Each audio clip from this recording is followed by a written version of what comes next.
नमस्कार, आदाब, सत श्री अकाल। कैसे हैं आप सब?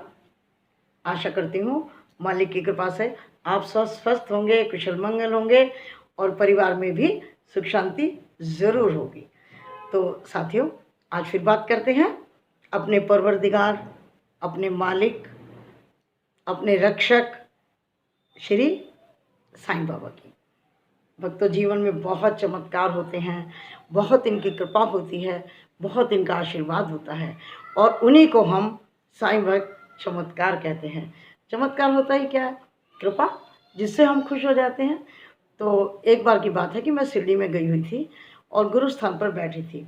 उन दिनों मेरी बेटी जो टीचर है वो बहुत ही परेशान थी, तो मैं उसकी फ़ोटो हाथ में लेकर के गुरु स्थान पर चुपचाप कोने पर बैठी हुई रो रही थी। मतलब मेरे आंसू निकल रहे थे।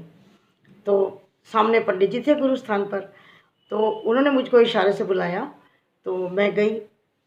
बोले, क्यों रो रहे हो? मैंने कहा, कुछ नहीं, ऐसे ही। मैं पूछ रहा हूँ क्यों रो रहे हो? मेरे हाथ में बेटी की फ़ोटो थी। मैंने कहा, सर ये बेटी है मेरी और थोड़ी नहीं, खैर बहुत परेशान है, तो इसके लिए दुआ कर रही थी। बोले, नारियल है आपके पास? मैंने कहा, नहीं सर। बोले, रुको। उन्होंने एक नारियल दिया, थोड़े से मुझे तुलसी के पत्ते दिए। बोले कि जाओ 11 राउंड लगाओ, गुरुस्थान के 11 राउंड लगाओ। तो मैंने 11 राउंड पूरे कर लिए। फिर बोले कि अभी 12 बजे की आरती में यहीं रहना और आरती के बाद मेरे पास आ जाना। तो मैंने कहा जी। मैं वहाँ पर बैठ गई और 12 बजे की आरती ले ली। फिर उन्होंने मुझे बुलाया, बोले इधर आओ, ये देखो सामने लकड़ी है ना, गट्ठा है ना, ये उठा कर लाओ। तो एक लकड़ी का गट्टा इतना बड़ा वहाँ पर था कटा हुआ, वो मैं उठा कर ले आई। तब मुझे पहली बार पता लगा कि गुरु स्थान के सामने जो ऊदी जलती है, आप सबने देखी होगी, धूनी जलती है ना, तो उसमें कोई लॉक है, मुझे नहीं पता था। उस दिन मुझे फर्स्ट टाइम पता लगा। तो उन्होंने उस लॉक को खोला और मुझसे बोले कि इस लकड़ी के गट्टे को एक तरफ मैंने पकड़ा हुआ है, एक तरफ आप पकड़िए और आपकी बेटी के दुख दर्द सब इस धूनी में जल करके समाप्त हो जाएंगे। तो मैंने भी पकड़ी लकड़ी, काफ़ी बड़ा था ना, इतना बड़ा था। तो उन्होंने भी पकड़ा, मैंने भी पकड़ा और हम दोनों ने वो उसमें डाल दिया जो जलती है ना धुनी।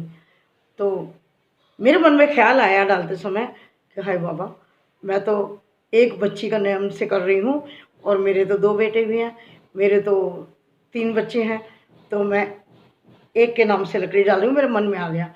तो देखिए, बाबा ने सुन लिया, बाबा ने सुन लिया और पंडित जी ने मुझे कहा, जाओ एक और लेकर आओ। तो मैं एक और ले आई, वो भी समर्पित हो गया। फिर मेरे दिल में रहा है, मेरा एक बच्चा तो रह गया। फिर पंडित जी ने कहा कि जाओ एक और लाओ। तो 3 लकड़ी के गट्टे जिनसे ऊदी बनती है ना, मैं बता रही हूँ, इतने बड़े बड़े से होते हैं, तो वो उसके अंदर डाले जाते हैं। पहली बार मैंने देखा कहाँ से ताला खुल रहा है और कहाँ से ये लकड़ डाली जाती है, मुझे नहीं पता था। उस दिन मैंने देखा पहली बार। तो उन्होंने मुझसे तीसरा भी मंगा लिया। क्या क्या कहना चाहती हूँ, मेरे मन में ये ख्याल आया कि मैं तो एक बच्ची के लिए प्रेयर कर रही थी ना, बाबा जी ने वो तो एक लकड़ी समर्पित करवाई दी, लेकिन मेरे दिल में ख्याल आया कि मेरे 2 बच्चे और हैं। बाबा जी ने वहीं बैठे बैठे सुन लिया और उन्होंने मुझसे 2 लक्कड़ और डलवाए, यानी कि तीनों बच्चों के तीनों लक्कड़ उसमें समर्पित हो गए। और भक्तों, एक बात और कि हम तब 5 लोग गए हुए थे और गुरु पूर्णिमा की बात बता रही हूँ मैं, ये गुरु पूर्णिमा की ही बात बता रही हूँ आपको। तो अंदर रश बहुत होना था। तो जो मेरे साथ 4 लोग और थे, मैं उनको होटल से ही बहुत समझाते हुए ले गई थी कि अंदर बहुत भीड़ होगी और भीड़ में हम इधर उधर हो जाएंगे, परेशान मत होना, जिसको जहाँ दर्शन की लाइन में जगह मिले लग जाना और आराम से दर्शन करके एंड में गुरु स्थान पे आ जाना। तो हम सब गुरु स्थान पे मिल जाएंगे, परेशान मत होना इधर उधर कि भाई कोई नहीं मिला, कोई नहीं मिला। अपनी पूजा पाठ अच्छे से कर लेना, कोई नहीं खोएगा। सब हम एक ही गेट से घुसे, 4 नंबर गेट से।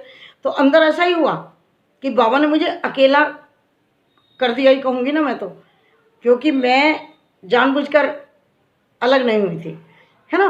तो बाबा जी ने, उनको पता नहीं किधर किधर वो लोग चले गए, मैं अकेली रह गई। और साथियों, अगर मेरे साथ वो लोग भी होते चार, तो वो तो ये कहते कि हमसे भी डलवाओ। तो मुझे तो कुछ पता ही नहीं था कि कहाँ लकड़ी डलेगी, कैसे डलेगी।